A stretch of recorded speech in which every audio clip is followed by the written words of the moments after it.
여러분들이 이제 먼저 이제 여러분들이 구원받고 나서 주님을 섬겨나가면서 참 내가 과연 구원받은 것인가, 내 자신을 속이고 있는 것이 아닌가 하는 두려움이 생길 때가 있습니다. 내가 구원받지 않았는데 내가 구원받다고 생각하는 것이 아닌가.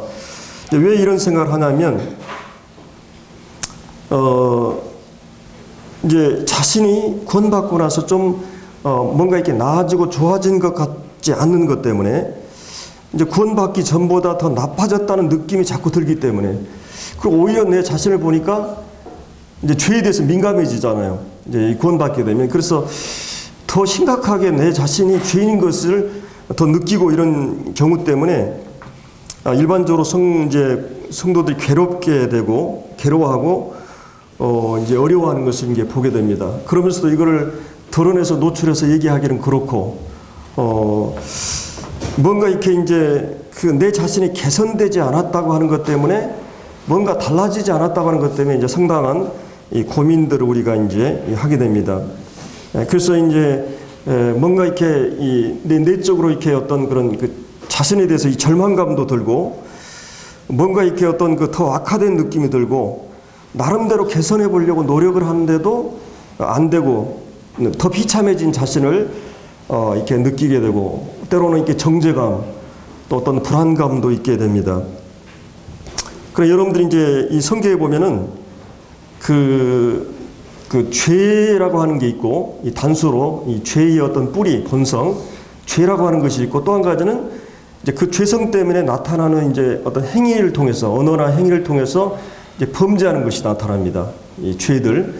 자, 그러나 이제 성경에 보면은 우리가 구체적으로 거짓말을 하거나, 이제 가끔 우리가 이제 이 대인관계를 하다 보면은 언격결에 이제 또 이제 이렇게 나도 모르면서 이렇게 거짓말을 딱 했을 때 굉장히 마음이, 성도들은 괴로워요.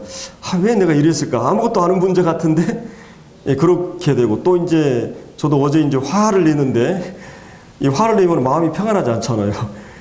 그게 아무것도 아니라고 얘기하기는 어려워요. 이 성도들은 그렇잖아요. 일단 행위로 죄들이라고 하는, 범죄라고 하는 것이 드러났을 때는 그게 뭐 욕설이 됐든지 화가 됐든지 뭐 거짓말이 됐든지, 이게 명확하게 내가 범죄했구나 했을 때는 마음이 굉장히 무겁고 답답하고, 왜 내가 이거밖에 안 될까 하는 그런 정죄감이 찾아오게 되는 걸 볼 수가 있습니다.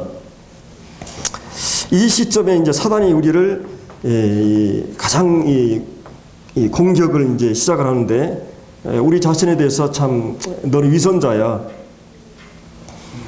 구원받았으면서 그렇게 할 수가 있느냐, 차라리 그러지 말고 본색을 드러내고 그리스도인의 삶을 포기하는 속삭임이 이제 일어날 수가 있습니다. 넌 정말 회심한 적이 없는 거야, 구원받은 적이 없는 거야, 이렇게 부추기면서 우리 안에 있는 하나님께 주신 참 자유와 해방을 실제적으로 누리지 못하고, 이런 것을 이제 공격으로 인해서 이렇게 말할 수 없는 고통을 겪고 이 마음이 쓰라림을 느끼는 것을 우리가 볼 수가 있습니다. 자, 그러나 이제 구원받은 근거는 항상 우리가 이 자신 안에 어떤 상태나 자신의 어떤 행위나 자신의 어떻게 변화된 자신 안에서 이 구원의 근거를 찾는 것은 합당한 게 아니죠.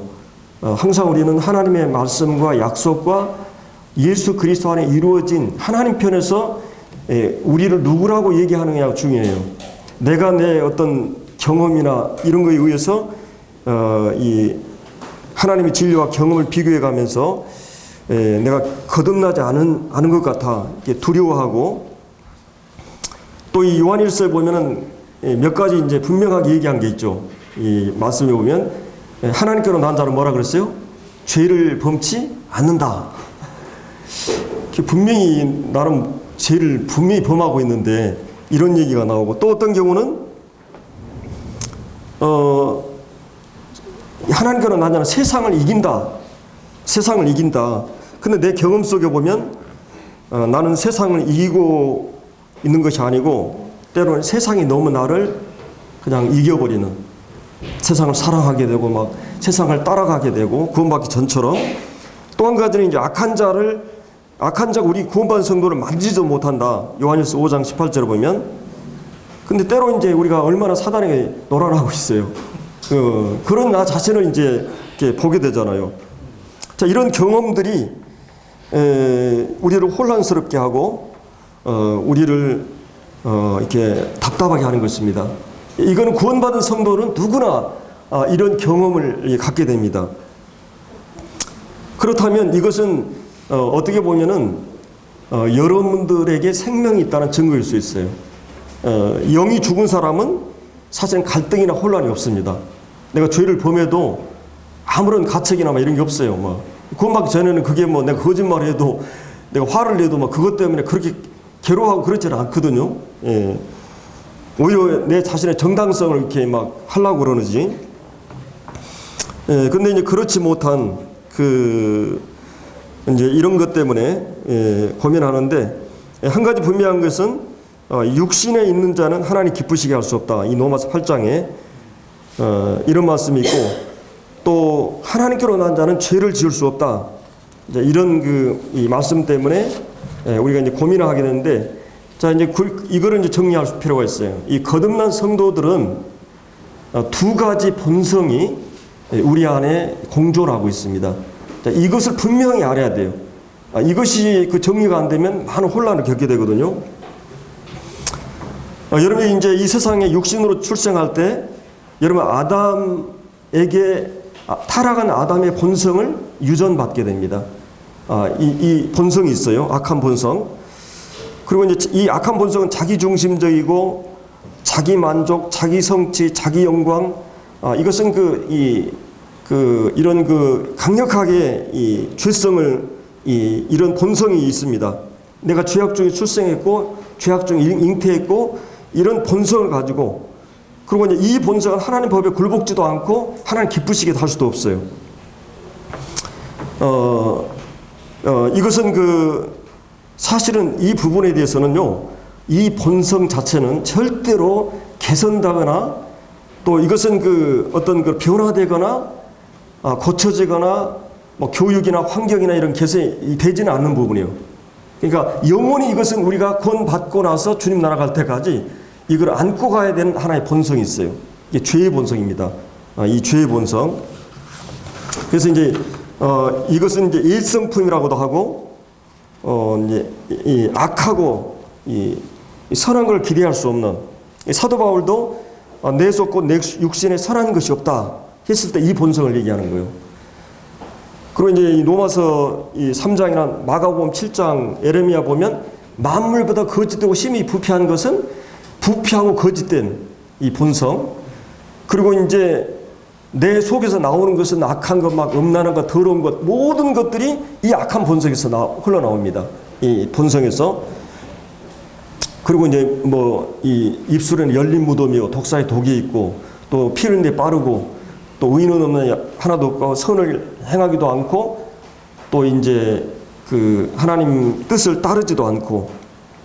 그래서 이런 이 본성이 있어요. 그래서 요한복음 3장에 보면 이 본성은 빛보다 어둠을 더 좋아하고 사랑하게 돼 있어요. 근데 여러분 안에 이런 죄성이라고 하는 죄를 즐기고 좋아하고 그리고 죄를 막 즐기고 싶은 이 본성이 실제하고 있다는 것이에요. 이제 우리 혼동이 되는 거예요. 내가 거듭난 성도가 왜 이럴까? 왜 그렇게 드라마가 재밌고 영화가 재밌고 막 이런 것들을, 이런 것이 이제 있는 거예요. 그리고 이제 육신, 아까 이 육신이라고 표현했을 때 그거는 이 악한 본성이에요. 죄의 본성. 이거는 하나님 기쁘시게 할 수 없는. 그리고 이제 고린도서 2장에 보면 바로 육신에 있는 사람은 영적인 것을 깨닫지도 못하고 이것을 미련하게 본다 그랬어요. 영적으로 분별할 수 있는데 정적 영적으로 이 악한 본성은. 그래서 이제 이런 본성이 하나 있고요. 또 한 가지는 여러분들이 이제 육신으로 태어날 때 이 본성을 가지고 있는데 이거는 영원히 가지고 가요. 이 땅에 있는 동안에 이거 없어지는 게 아니에요. 그것 때문에 여러분 혼동이 오고 괴로운 거예요, 이제. 그리고 막 이제 신앙생활이 정상으로 가다 막 한참 정체가 돼가지고 막 이 정리가 안 돼가지고 공황 상태가 될 수도 있어요. 이 부분에 대해서 내가 정리가 안 되니까. 자, 근데 이제 또 한 가지는 여러분이 거듭나게 될 때 또 하나의 본성이 여러분 안에 주어져요. 이 거듭날 때 새 생명, 신의 성품에 참여한 자라 그랬을 때, 자, 육으로 난 것은 육이요, 이게 죄의 본성이에요. 영으로 난 것은 영이라고 했을 때, 성령으로 거듭날 때 새 생명, 새 성품, 이 새 생활이 가능한 근데 이제 이 성품은 죄를 기쁘게 할 수 없어요. 그래서 이제 이 성도들은 이 두 개의 본성을 소유하고 있습니다. 그래서 이제 로마서 7장에 보면은 7장 25절에 보면 자신이 마음으로는 이제 새로운 본성이에요. 마음으로는 하나님의 법을 즐거워하되, 거듭날 때 받았던 그 새로운 본성은 하나님 말씀을 즐거워하고 하나님 말씀을 깨닫고 그 맛을 알고 또 그 영적인 맛을 또 알아요. 즐거움을. 그런데 이제 육신, 옛 본성, 육신은 죄의 법을 섬긴다 그랬어요. 그래서 이제 로마 7장 22절에 보면 내 속 사람으로는 하나님의 법을 즐거워하되, 이 거듭날 때 주어진 이 본성으로는 하나님의 법을 즐거워하되, 내 지체 속에 한 다른 법이 내 마음의 법과 싸워 죄의 법에 알아나서 사로잡아 오는도다. 이게 이제 죄의 본성이에요. 그래서 이제 이거를 이제 예화를 들었는데, 이제 어느 농부가 이제 암탉을 키웠어요. 근데 이제 이 오리가 알을 잘 품지 못하니까 오리알을 맺게 하고 이제 닭 계란을 이렇게 이제 해가지고 품고 이제 이 부화를 하게 됩니다. 그래서 이제 이 두 종류의 이제 새끼를 이제 부화가 돼가지고 이제 조그만 오리 새끼하고 병아리 새끼가 이제 같이 어미닭을 따라 이제 움직이게 되는데, 그것을 품고 태어나는 것은 이제 부화되는 것은 그렇게 어려운 일이 아니죠. 하지만 어느 날 이제 그가 키운 이 작은 오리 새끼들이 이제 물을 보고 연못으로 막 가는 거예요. 그리고 정말 이제 너무 이 물을 좋아하고 이게 물에서 자유롭게 이제 노는 거예요. 그러나 이제 이 병아리들은 물에 아무런 흥미를 갖지 못해요. 또 엄마 닭이 너도 물에 가서 한번 놀아봐 하는데 싫어해요. 전혀 다른 흥미, 이 습관을 가진 두 본성을 이제 이 오리 본성과 병아리, 닭의 본성으로 말할 수 있어요. 이것은 어느 동물학자도 어느 사람도 이 본성을 개조하거나 개선할 수 없어요. 이거는 내가 이게 태어날 때 가지고 온 그 본성을 영원히 가져가는 거예요. 이 두 본성을 바꿀 수가 없는 겁니다. 이와 같이 이제 한 그리스도인들 안에도 이 구분되는 두 본성이 있습니다. 그래서 이 두 구분되는 본성은 이 근원이 달라요. 그렇죠? 이 생명의 근원이 다르죠. 이 타락한 아담으로부터 물려받은 이 본성과 하나님께로부터 부여받은 이 새 본성이 우리 안에 있게 돼요. 그래서 이제 성도들이 악한 생각, 이 옛 본성에 의해서 또 새로운 본성에서 이 선한 열망과 그런 것들을, 경건한 것들을 추구하는 이런 것들이 이제 우리 안에 있게 됩니다. 여러분들이 기도하고 싶은 마음이 일어나는 것은 새로운 본성에서 일어날 수 있는 것이에요. 근데 막상 기도하려고 그러면 어때요? 온갖 막 잡념이나 이런 것들이 일어나는 것은 악한 본성이 또 역사하는 것입니다. 그래서 이제 이 새 본성과 옛 본성은 개선시킬 수 있는가? 뭐예요? 여기에 대한 답은 육신의 본성, 육신은 절대로 개선되지 않는다.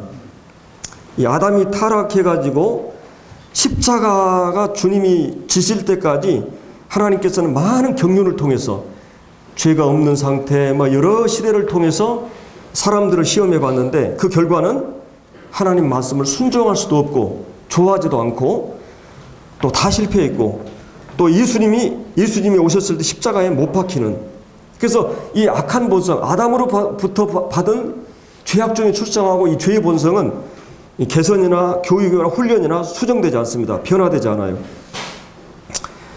자, 그러면 어떻게 우리가 이 옛 본성과 그 다음에 이런 죄의 본성에서 해방될 수 있고 또 승리할 수 있는가? 아까도 이제 얘기했지만 죄라고 하는 그 뿌리는 뽑을 수 있어요, 없어요? 우리 안에서.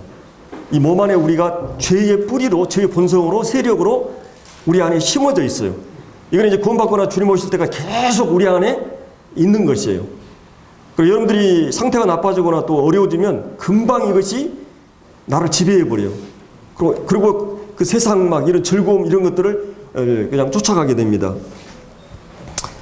그래서 이제 이런 또 한 가지는 이제 죄들, 이 죄의 본성 때문에 우리가 이제 어떤 죄를 범하는 이런 이 죄들이 있죠. 죄들. 이 부패한 본성을 소유한 악한 말과 행동을 통해 죄들을 범하게 되는데, 그래서 이제 성경은 우리가 죄 없다고 하면 뭐라 그랬어요? 요한일서 1장 8절에 그러니까 단수로서 죄가 없다고 한 사람은 거짓말쟁이요, 자기를 속이고 있고 하나님 거짓말쟁이로 만든다 그랬어요. 죄가 있다고 그랬어요. 그 다음에 또 한 가지는 범죄하지 않았다 하면 이 죄성이 있기 때문에 우리는 다 그리스도인들도 죄를 범할 수밖에 없다고 하는 것이에요. 그러니까 이 두 가지를 내가 그리스도인되고 죄 한 번도 안 범했다, 그것도 자기를 기반하고 속이는 것이고, 내 안에 죄라고 하는 뿌리가 하나님 편에서 합법적으로 죄의 형벌, 심판이 끝나서 죄에 대한 책임은 내게 없어요. 하나님께서 죄에 대한 용서는 이루어졌지만 내 안에 죄가 여전히 죄의 뿌리로, 본성으로 우리 안에 있다고 하는 것을 우리가 기억해야 됩니다. 자, 그러면 한 가지 질문을 할게요. 여러분에게 죄가 용서될 수 있을까? 죄의 뿌리로 있는 이 죄가 용서될 수 있을까요? 죄들은 용서될 수 있을까요? 이 죄는 성경 전체에서 용서될 수 없어요. 그러나 여러분이 범죄했을 때 자백하면 즉각 용서를 받게 됩니다. 그러니까 이제 이 죄라고 하는 것은 하나님 편에서 항상 심판하고 정죄하게 됩니다. 예를 들어서 이제 이거를 예화를 들었는데, 이제 성격이 나쁜 아이가 있어요. 저도 우리 두 아이를 키우는데 이 성질들이 가끔 이제 드러나요. 아빠의 나쁜 성질들이 그대로 이제 성질이 드러났는데, 이 성격이 나쁜 아이가 화가 나가지고 그냥 책을 동생한테 집어 던졌어요. 그래서 유리창이 꽉 깨진 거예요. 이제 유리창 문이 완전히 깨져버렸어요. 이제 너무 이제 그것 때문에 괴로워가지고 자신이 버릇없는 그 행동을 뉘우치고 이제 동생과 부모에게 용서를 구했어요. 그래서 그가 범한 그 죄는 용서받을 수 있지만, 그러나 그 행동하게 만든 나쁜 성격이나 본성은 어떻게 해야 되는가? 이건 용서되는 게 아니라 이것은 치료하고 없애버리고 정죄하고 심판해야 될 대상이에요. 그러니까 이것은 개선되거나 절대 이렇게 않기 때문에, 그래서 나쁜 성격은, 이 죄는 나쁜 성격을 가지고 이 죄라고 하는 것은 용서도 안 되고 이제 정죄가 됩니다. 그래서 로마서 8장에 보면 정죄함이 없다 이런 말씀이 있고, 육신의 죄를 정하사 정죄했다는 말을 해요. 이 죄는 정죄했다. 그 다음에 이 죄라고 하는 것은 죽여야 돼요. 그러니까 합법적으로 하나님께서 예수님이 십자가에 돌아가실 때 이 죄는 죽었어요. 죽은 걸로 여기라. 그리고 이 죄라고 하는 개선되거나 어떤 바꿔지거나 변화되거나 이렇게 않기 때문에 이거는 십자가에서 죽은 걸로 간주하라. 그리고 나는 이 죄에서 해방되었다고 하는 걸 인식해라. 항상 이거를 이제 강조하는 것을 볼 수가 있습니다. 여러분 로마서 4장에 보면 우리의 범죄함을 위해서 예수님이 십자가에 내어줌이 됐다 이렇게 말하고 있죠. 근데 로마서 6장에서는 뭐예요? 죄에 대하여 너희가 죽었다 이렇게 표현하고 있죠. 그러니까 범죄에 대해서는 용서가 가능하지만 이 죄라고 하는 그 뿌리는 정죄가 되고 죽어야만 되는 존재인 것입니다. 구약성경의 문둥병 치료 방법이 이게 그 문둥병 환자가 있는데 이 재물을 가지고 이 재물의 희생을 통해 죄를 사하는 문둥병이 치료되는 경우가 있고, 나만 장군처럼 물속에 들어가 가지고 죽음으로써 치료되는 경우가 있어요. 물론 이제 이 나만 장군은 그 죄의 균이 완전히 제거됐지만, 그럼 우리 구원받은 성도들은 이 두 가지 가운데 예수님이 우리의 죄를 대속해 주셨기도 하고, 또 한 가지는 우리가 그리스도와 함께 연합해서 죽었어요. 근데 구원받은 성도들은 여전히 이 죄의 뿌리가 나만 장군처럼 완전히 제거되면 좋은데 죄성이 여전히 남아있는 상태예요. 그래서 이거를 이제 성경은 예수님이 죄를 대신해서 합법적으로 이 죄를 용서하기 위해서 범죄한 모든 죄를 대신해서 죽었고 우리가 그리스도와 함께 죽었다고 이렇게 말하고 있습니다. 여러분들이 그리스도와 함께 죽었다고 하는 것을 느낄 수가 있습니까? 하나님이 우리가 죽었다고 하나님이 그렇게 느낄 수가 있어요? 그것은 느낌의 문제가 아니에요. 이건 사실의 문제예요. 여러분 지구가 지금 돌아가는 것을 느낍니까? 예. 여러분 그것을 사실로 여기고 진리로 받아들이고 있어요. 여러분 내가 그렇게 안 느껴지니까 느껴지도록 기도하는 것은 어리석은 행동이에요. 그렇게 느껴지지도 않고 그렇게 되지도 않아요. 이것은 역사적인 사실이에요. 믿거나 말거나 이것은 사실 이루어진 사실이에요. 그렇죠? 내가 믿기 때문에 진리가 되고 안 믿기 때문에 진리가 안 된 게 아니에요. 저도 이게 이제 구원받고 나서 한참 동안 이것 때문에 헤맸는데 제가 기령님하고 전도하다가 이게 아주 확 이거를 이렇게 깨달은 적이 있는데 내가 그리스도와 함께 죽었구나. 2000년 전에 이미 죽었구나. 그리스도와 함께 내가 이미 죽었구나. 그래서 내가 뭐 어느 날 결단하고 믿었고 막 이렇게 했기 때문에 이게 사실이 되고 거짓이 된 게 아니라 이게 역사적 사실로서 이루어졌구나 하는 것을 확실하게 이제 인식한 적이 있습니다. 그래서 이제 성경은 자신은 죄에 대하여 죽은 자요 하나님에 대하여 산 자로 여기라고 이렇게 말을 하고 있습니다. 그래서 이제 우리가 이제 우리 안에 내재하는 그 죄가 반드시 그러면 하나님과 교제하는데 교제를 가로막는 그런 역할을 하는가? 이런 그 죄성을 가지고 하나님과 교제가 가능한가? 그때 이분이 이런 그 얘기를 했는데 내가 이제 예를 들어서 오늘 내가 거짓말을 했어요. 내가 화를 냈어요.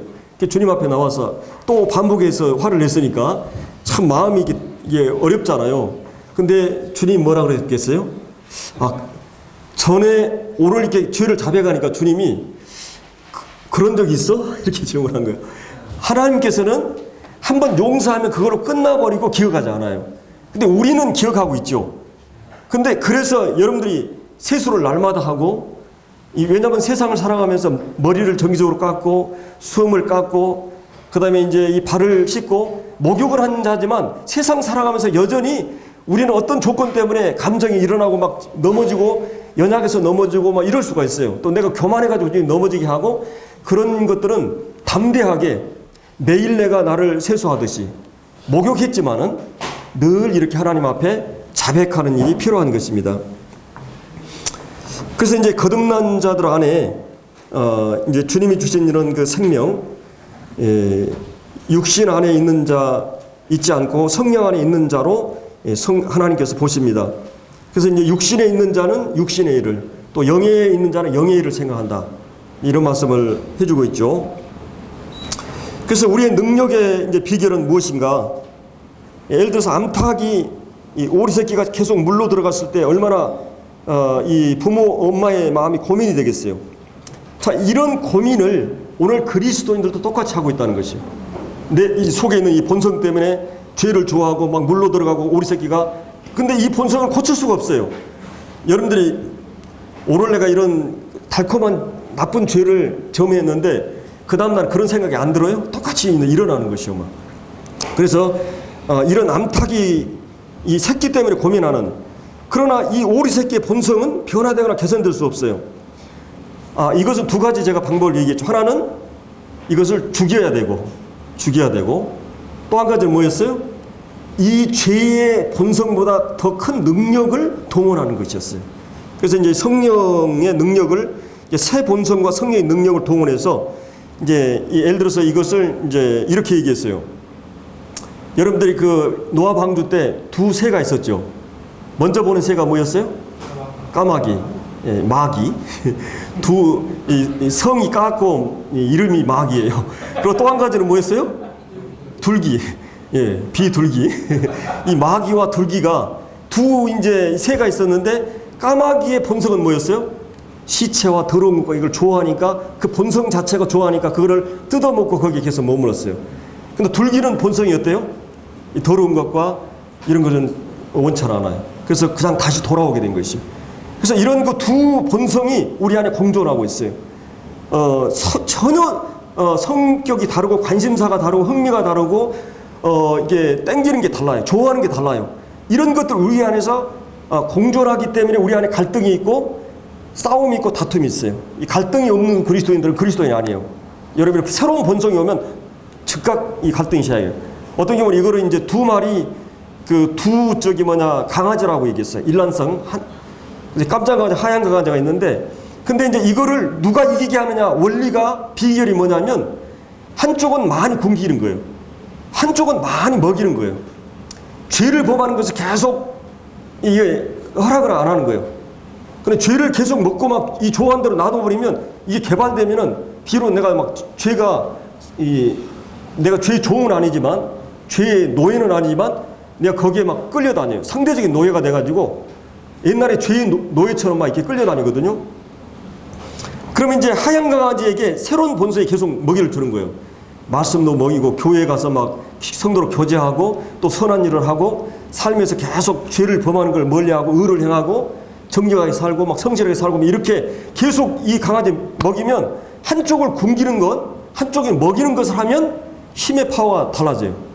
그러면 이제 이 믿음의 싸움을 싸우고 이 죄의 본성을 이기고 승리할 수가 있게 되는 것입니다.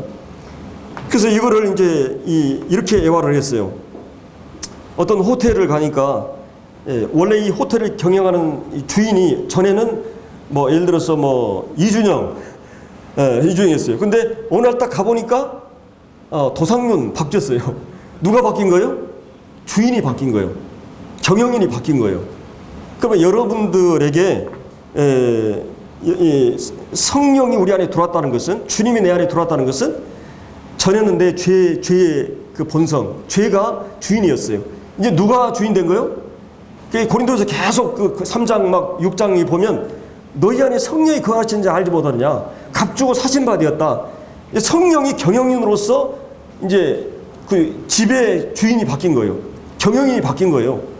이거를 이제 항상 기억하라는 것이에요. 그래서 로마서 8장에 보면 이 영으로서 내 안에 있는 주인, 경영자인 주인인 영으로서 몸의 행실을 죽이면 살리라 그랬어요. 영적으로 살리라. 이렇게 얘기하고 있습니다. 그래서 이제 이거를 갈라디아서 5장에서는 육체의 소욕과 죄의 소욕과 성령의 소욕으로 얘기해요. 새로운 본성의 소욕. 이 두 소욕이 서로 싸운다 그랬어요. 근데 내가 어떤 것을 쫓아가느냐에 따라서 이 율법의 요구를 이루게 되고 죄의 소욕을 이기게 된다 그랬어요. 예를 들어서 내가 두 소욕이 있는데 이제 내가 의의 병기로 나를 드리느냐 불의의 병기로 드리느냐는 내 결정이에요. 그러니까 최종적으로 내가 그것을 죄를 스스로 이기겠다는 건 아니에요. 내가 이제 이 죄를 이긴다는 말은 만유인력의 법을 이기는 거예요. 이 만유인력의 법을 이기겠어요, 우리가? 공중에 던지면 모든 물건은 떨어지는데 나도 공중에 나를 수도 없어요. 이 인력 때문에. 이 지구 자체가 막 중력에서 끌어다니는 힘 때문에 다 떨어져 버리는 거예요. 근데 중력의 힘을 초월하는 힘이 있어요. 뭐 수소라든지 뭐 비행기라든지. 그러면 내가 나를 수는 없지만 갈아타는 결정을 할 수 있다는 거예요. 그래서 이제 성경에서 지혜를 달라, 이 지극히 선한 걸 분별하라 했을 때 좋은 걸 헤아리라는 게 있을 때 이거는 분별하는 것과 그 다음에 결정하는 거예요. 선택하는 거예요. 내가 어떤 걸 타느냐는 내 결정이에요. 근데 이게 이제 영적으로 연약하거나 미숙하거나 이럴 때는 상당히 어려워요. 뭐냐면 이 좋아하는 것이 너무 강하기 때문에 막 따라 끌려다니거든요. 그러면 내 마음이 그러고 나면 막 괴로워요. 불안하고 막 답답하고 왜 내가 이런가 정죄감에 죄책감에 사로잡히게 되고. 그러나 이제 그럼에도 불구하고 여러분 하나님 사랑이에요. 여러분이 그것 때문에 여러분이 뭐 구원이 취소되거나 여러분이 자체가 구원받지 않은 사람이거나 그렇지 않아요. 하나님은 훨씬 여러분이 그보다 더 악하고 여러분의 행위나 잘남이나 달라서 하나님이 여러분을 선택한 게 아니에요. 그럼에도 불구하고 하나님은 여러분에 대한 사랑이 아들을 내어주시는 정도의 사랑을 변함없이 하셔요. 이게 하나님의 아버지의 사랑이요, 부모의 사랑을 가지고 우리를 사랑하셔요. 그 사랑이 우리를 이제 결국은 변화시킬 겁니다. 이 선한 일을 이루실 거예요. 근데 이제 우리가 사단이 무수히 막 역사하고 생각을 통해 시험하고 우리가 이게 신앙 안에서 이런 말씀들이 많지 않기 때문에 스스로 막 휘둘러 살게 되는 것이에요. 그래서 우리가 이제 갈라디아서 5장에서는 이 목자와 양의 관계에서 그 목자를 성령을 쫓아라 이게 이 관계로 이제 비유를 들었는데 갈라디아서 6장에는 뭘 비유로 들어요? 식물 농부로 해서 해야 돼요. 심는 대로 거둔다. 육체를 위해서 썩을 것을 심으면 그것을 거두고 성령을 쫓아 영생의 씨를 뿌리면 그걸 거둔다. 그러면서 심는 대로 거둔다는 말이에요. 그러니까 이 원리는 같은 원리예요. 이제 이거는 우리에게 책임이 있어요. 그렇기 때문에 성장하고 성장하지 않고 주님께 쓰임받고 쓰임받지 않고 하나님 나라에 갔을 때 보상이 있고 없고 하나님 나라는 평등한 게 아니라 공평하다 그랬어요. 이 공평하다는 말은 잘했으면 상이 그만큼 가고 못했으면 상을 받지 않는 것이 공평한 사회예요. 이 민주사회는 공평한 사회죠. 내가 능력껏 일하면 보상이 주어지고 그렇지 않으면 그러니까 주님의 나라도 내가 이 땅에서 어떻게 살았느냐 그것 따라서 분명히 보상이 있어요. 만약에 그런 것이 없다면 주님 나라 보상이 있을 심판이 필요 없는 거예요. 그것은 내 개인의 인격적인 결단 내가 교회에 나와야 될 때 나오고 그리고 왜냐하면 내가 옳은 선택을 하기 위해서 지혜라고 하는 것은 그 잘 분별하는 능력이에요. 눈을 가지고 분별하는 능력이에요. 그 다음에 내가 행동으로 그렇게 실제적으로 선택해서 나가는 거예요. 여러분 교회를 열심히 더 나오는 성도들이 더 영적으로 밝아요.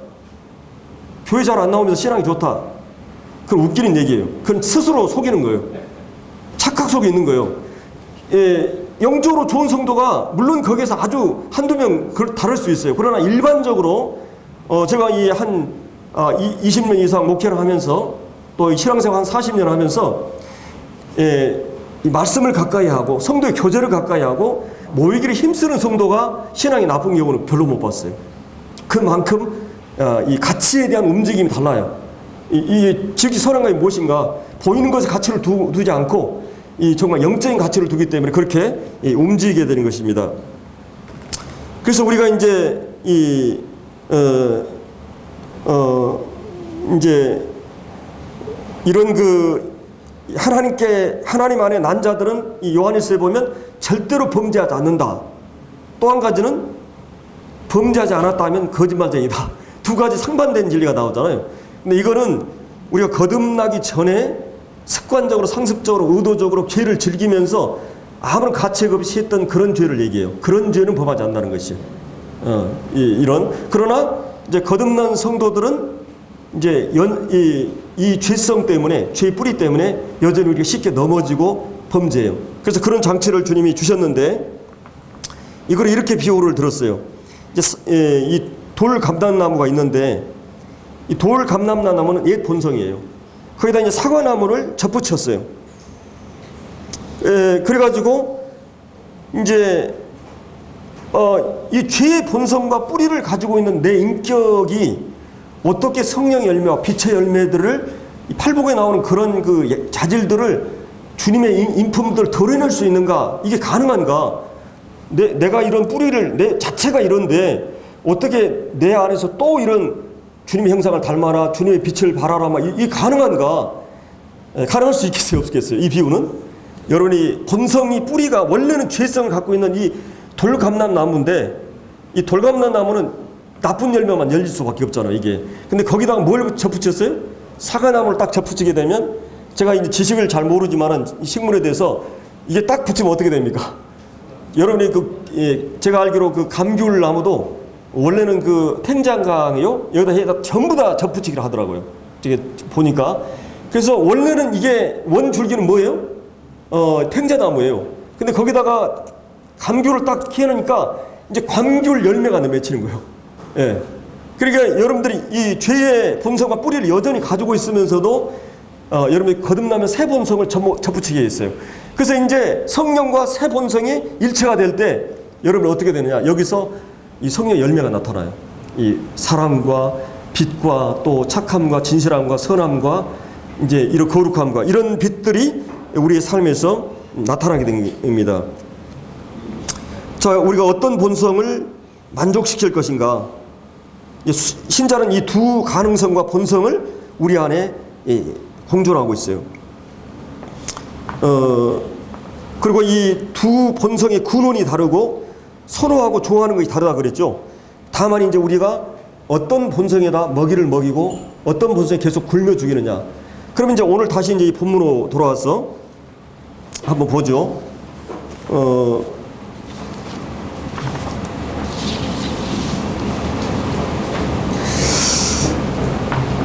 이제 이 새 성품은 새 사람 안에는 새 성품이 있는데 이 새 성품은 그리스도의 성품이므로 전적으로 선합니다. 오직 선을 행하기를 원하고 가능하고 이 성품은 청결하고 고귀하고 의롭고 사랑스럽고 진실해요. 빛의 열매, 성령의 열매 이런 그 자질들을 나타내는 것입니다. 이 새 성품의 모든 생각과 동기의 행동이 주님을 닮아 있어요. 이런 이제 서로 다른 성품이 서로 갈등과 투쟁, 서로는 절대 하나 되거나 물과 기름처럼 빛과 어둠처럼 절대 이렇게 하나 될 수는 없어요. 지속적으로 또 거듭날 때부터 주님 오실 때까지 세상이 다하도록 계속 이 서로는 갈등하고 적대하고 이렇게 될 것입니다. 이 새 성품은 정말 이 존귀한 이 거룩한 열매들이 맺도록 우리를 하고 이 두 성품이 치열하게 이제 싸우게 되는 것을 우리가 이제 보게 돼요. 이것을 어떤 분은 그 사라가 두 아들을 낳았죠. 한 아들은 누구였어요? 사라가 이스마엘, 또 하나는 이사. 이스마엘이 바로 옛 성품을 얘기하는 거예요. 이 약속의 말씀과 계시에 따라서 주어지는 것이 아니라 땅의 것을 취하고 이런 걸. 그 동안에는 이 계시가 딱 중단되어 버립니다. 그런 이제 약속의 아들을 얘기하고 있죠. 이 아들. 그 다음에 이제 이 이삭의 뱃속에서 누가 싸우고 있어요? 야곱과 에서. 이 두 국민이 갈등하고 싸우는 이게 두 성품을 얘기하죠. 이 사울과 다윗도 예성과 새 성품을 이렇게 보여주고 있는 것입니다. 그래서 이런 이 말씀이 이제 보았는데, 자, 이제 5절부터 한번 보세요. 자, 그러므로 땅에 있는 지체를 뭐라 그랬어요? 죽이라. 옛 성품의 이 소욕을 죽이라. 이미 법적으로 한번 죽었지만 또 계속 내 안에 경험적으로 이 죄의 뿌리는 살아있어요. 옛사람의 그 성품이, 본성이. 그렇기 때문에 이미 합법적으로 단번에 부정과가 시제예요. 번복되지 않은 한 번 그리스도와 함께 죽었지만 그리스도와 함께 우리가 살아서 새로운 신분을 가져요. 그러니까 여러분들을 얘기할 때는 하나님의 자녀, 마귀의 자녀 이렇게 얘기하지 않고 신분은 뭐예요? 다 한 가지예요. 뭐예요? 하나님의 자녀, 의인. 여러분들이 남자예요, 여자예요? 난 남자. 결혼했어요, 안 했어요? 했어요. 그러니까 이거는 분명히 해야 돼요. 신분은 두 가지로. 나는 죄인이기도 하고 의인, 이게 아니에요. 이 죄의 뿌리가 합법적이지 않는 이 뿌리가 있지만은 그거는 내 신분으로 얘기할 수 없어요. 나는 의인이고 하나님 자녀고 이렇게 얘기할 수 있는 거죠. 자, 그렇게 해서 이제 여기 5절에 이 땅에 있는 지체를 이제 그러기 때문에 이제 우리가 죽이라. 이제 그러면서 처음에 음란과 그 다음에 부정과 사욕 이 부분이 쭉 나오고 있죠. 그래서 사실 이제 오늘 이 음란 부분에 대해서만 이렇게 얘기를 하려고 그러는데 시간이 이제 거의 지난 것 같아요. 그래서 제가 에베소서 5장을 할 때도 두 번인가 그 얘기를 했어요. 하나님이 주신 이 성, 정말 이거 하나님의 선물이고 축복이고 거룩하고 선한 것입니다. 다만 그것이 하나님이 허락하신 합법적인 선 안에서 혼전혼애 아닌 이런 그 하나님이. 그래서 이제 성에 대해서 그리스도인들은 쾌락주의도 아니고 금욕주의도 아니에요. 내 안에 한 사람을 즐기도록 하셨어요. 합법적인 선 안에서. 그러나 다른 모든 여자들은 금욕적이에요. 다른 부정하고 그 다음에 이 한 사람에 대해서 하나님께서는 즐기도록 하셨어요. 그래서 이 성경은 이 쾌락도 금욕도 있죠. 하지 말라는 것과 하라는 거 있어요. 그러나 이 주의라고 하는 것은 그냥 아예 그냥 성을 이거 무슨 신부나 수녀나 그 스님들처럼 아예 결혼하지 않는 이것은 하나님의 섭리를 거스르는 거죠. 아주 특별한 것 외에는 그리고 이제 성의 성에 대한 것과 이제 5절에서는 탐심은 이거는 그 물질과 관련되어 있는 것입니다. 그래서 제가 여자는 뭘 좋아한다 그랬어요? 예, 돈을 좋아하고 남자는 예, 이 성을 좋아하게 돼 있어요. 대부분의 이 범죄든 남성의 범죄는 성과 관련되어 있고 여성은 이 허영, 자기를 꾸미고 이 여우라 그러죠. 막 잘 보이려고. 근데 누구한테 잘 보이려고 그러는 거예요? 예, 결국 남자들한테 잘 보이려고 그러는 거예요.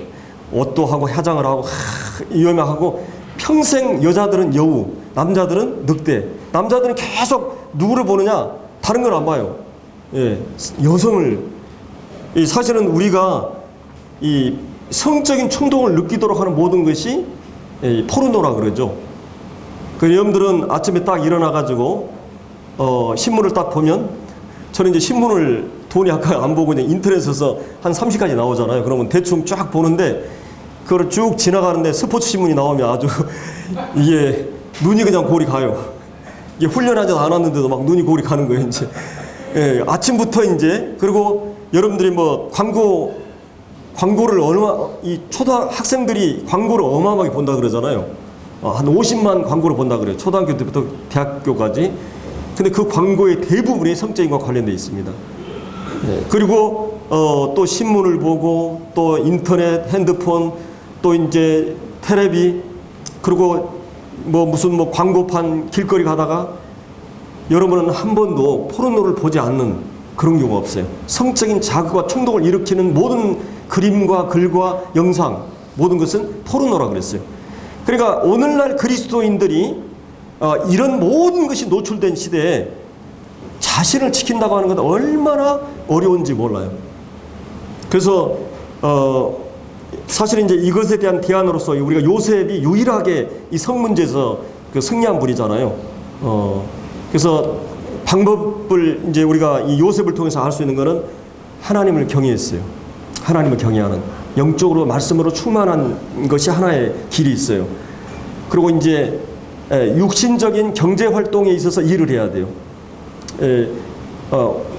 여러분이 형제들이 잘 알지만 내가 시간이나 물질이나 이런 것이 주어지면은 내 자신을 지키기 힘들어요. 절대로 힘듭니다. 이 부분에 대해서는. 그래서 우리가 일을 하게 돼 있어요. 그리고 영적인 일들을 집중해야 됩니다.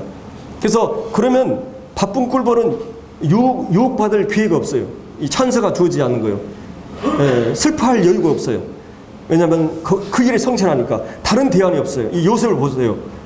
그런 하나님에 대한 경외하는 시간이 분명히 있고, 이것이 결과가 어떤 파장을 가져올 걸 그걸 알았기 때문에 그런 충동에 지배받지 않고 그렇게 결단한 것입니다. 이거 쉬운 문제가 아니에요. 내가 만약 그 자리에 있었으면 전 장담 못해요.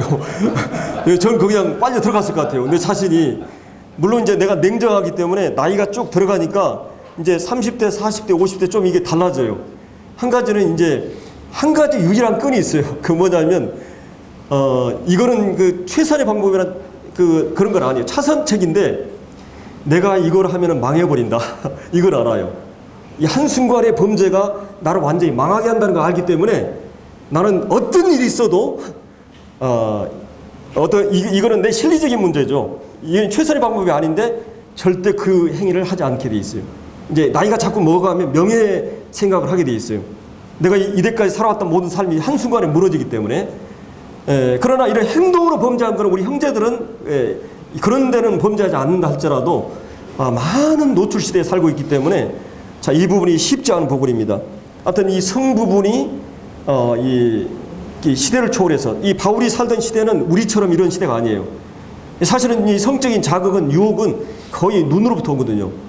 근데 얼마나 우리가 어려운 시대에 살고 있어요. 그래서 우리가 주님을 경외하는 이 말씀으로 충만하는, 그리고 이제 자기 이 경제 활동이나 또 영적인 은사 활동을 위해서 준비하고 기도하고 깨고 이런 성실하게 살면 그 다음에 부부 생활이 건강해야 됩니다. 주기적으로 어떤 형제 자매가 결혼했는데 이 자매가 이제 어떤 부부 관계를 이렇게 요구했을 때 자매가 형제님 왜 그러세요? 그러니까 이 자매는 전혀 그런 게 없는 줄 아는 거예요. 그만큼 여성들은 성에 대해서 굉장히 무지한 부분이 있습니다. 물론 이제 본능적으로 그런 게 있지만은 이제 이런 부분에 있어서 이 건강한 부부 생활이 안 되면 사실은 여러분들은 예를 들어서 뭐 이 밥을 먹듯이 이 남성들은 일주일에 뭐 한 번이나 혹은 이게 좀 한두 번을 이런 그 성적인 그런 그 관계를 형성하지 않으면 여러분 밥을 먹이지 않은 것과 똑같은 거예요. 그렇지 않으면 반드시 다른 데서 행동하게 돼 있어요. 그렇기 때문에 자매들에게도 이건 책임이 있습니다. 이 아내들에게도. 그래서 그런 부분에 대해서 내가 책임을 다하도록 노력을 해야 돼요. 여러분이 고린도후서 7장에 보면 이제 그 결혼을 하면서부터는 이게 내가 주장하거나 이럴 수 없어요. 언제든 상대가, 그리고 이제 형제들은 좀 절제를 할 필요가 있겠죠. 이 남성들이 더 적극적이니까. 그래서 이런 성 문제가 건강하게 부부간에서 하나님께 주신 축복이기 때문에 사실은 이 성은 놀라운 신비잖아요. 예, 우리가 서로 만남으로써 하나님의 창조 행위가 일어나요. 가족이 형성됩니다. 어마어마한 축복에 이 하나님이 그런 특권을 부부에게 허락하셨어요. 이 세대를 계승하고 영생을 계속 번지게 하는 이 의인의 후손을 하게 하는 이런 모든 축복이 성을 통해서 하나님이 주신 축복들입니다. 근데 그것이 이 물이 통제됐을 때 축복이지만, 예, 이게 강둑을 넘어가거나 또 혹은 그것이 불이나 이게 통제되냐 불나버리면 그 인격이나 그 삶은 완전히 망해버리는 거죠. 그래서 이 통제된 하나님 앞에서 성생활. 그래서 이것이 굉장히 중요한 부분이에요. 이 부분은 실질적인 부분이고, 그 다음에 또 한 가지 돈 문제인데, 이 부분은 다음에 더 구체적으로 하겠습니다. 예, 기도하고 마치겠습니다.